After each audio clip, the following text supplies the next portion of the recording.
Sayapnya begitu tipis. Mengapa masih harus menggantungkan mesin seberat beberapa ton di bawahnya? Mari kita ambil Boeing 737 sebagai contoh. Mesin yang dipasang di bawah sayapnya adalah mesin CFM56 seberat 2,4 ton. Mesin yang begitu berat, tergantung di sayap yang begitu tipis. Tak bisa tidak, hal ini membuat khawatir. Ditambah lagi, sayap itu sendiri juga berfungsi sebagai tangki bahan bakar. Semua berat ini jika digabung, jika sayap patah dari badan pesawat, bukankah itu akan menjadi bencana? Jadi, ada yang merancang untuk memasang mesin di badan pesawat.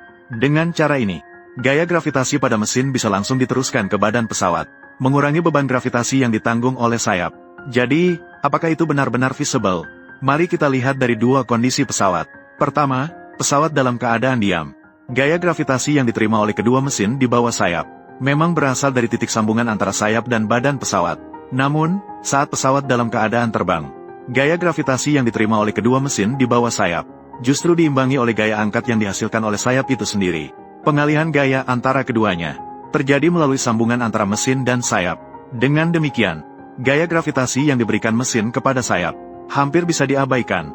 Yang disebutkan di atas, desain memasang mesin di atas badan pesawat sebenarnya juga tidak dapat dilakukan, karena pemasangan seperti ini justru akan memberikan tekanan lebih besar pada sambungan sayap dan badan pesawat, menyebabkan tekanan yang lebih besar. Pikirkan sejenak. Sebenarnya badan pesawat hanya perlu menanggung beratnya sendiri. Ditambah dengan sepasang mesin, beban badan pesawat menjadi lebih berat.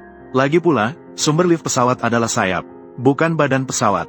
Yang pertama disebutkan, sayap juga harus menanggung beban tangki bahan bakar. Sebenarnya juga prinsip ini, meskipun tampak bahwa sayap menanggung tekanan yang besar, namun sebenarnya, pesawat setelah lepas landas, gaya angkat yang dihasilkan oleh sayap dapat mengimbangi tekanan ini. Justru seimbang, membentuk efek saling mengimbangi. Selain alasan ini, memasang mesin di bawah sayap dapat meningkatkan stabilitas penerbangan pesawat. Karena ada berat mesin di bawah sayap, membuat pusat gravitasi badan pesawat lebih rendah. Dengan demikian, lebih menguntungkan untuk mengurangi udara.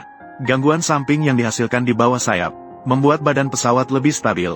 Terakhir, cara pemasangan seperti ini juga memudahkan pekerja dalam pemasangan dan perawatan mesin di kemudian hari.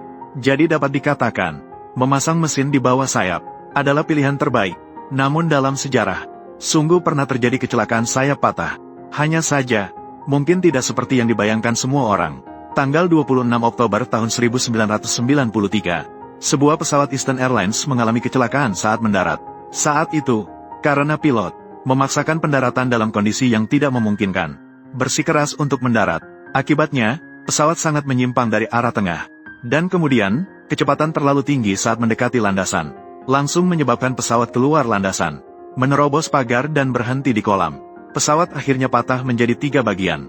Namun, dari puing-puing pesawat yang tersisa, meskipun kedua sayap mengalami kerusakan parah, sayap kiri hanya patah di antara sayap kanan patah 1,5 meter dari sambungan sayap, dan masih terdapat banyak bahan bakar di dalamnya. Patah 0,5 meter dan masih terdapat banyak bahan bakar di dalamnya. Oleh karena itu, meskipun kecelakaan ini tergolong sebagai kecelakaan penerbangan kelas 1, badan pesawat juga langsung dinyatakan sebagai barang yang tidak dapat digunakan. Tetapi beberapa bagian di dalamnya masih memiliki nilai penggunaan.